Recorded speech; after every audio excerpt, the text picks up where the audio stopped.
In this video, we will show you how to create a procurement request with workflow for JotForm. Select Slack as well as #finance as your channel, for example, and paste in the Slack bot token of your Slack app. Select your JotForm and choose the variables you'd like to use in this action. You can then specify what you would like your messages to look like in the event of an approval, rejection, or reassignment.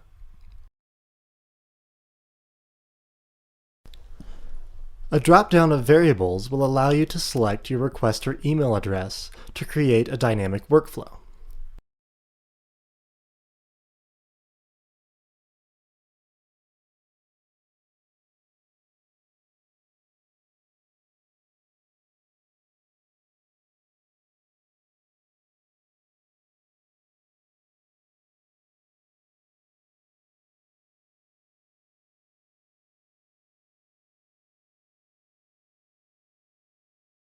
Finally, you can choose an action to trigger once this action completes.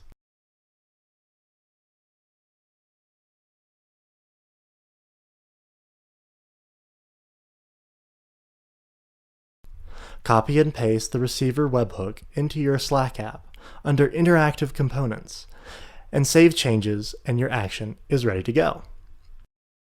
We want this action to be triggered once the purchase request via email is complete. To do this, we edit the email action and select the Slack approval as our target action.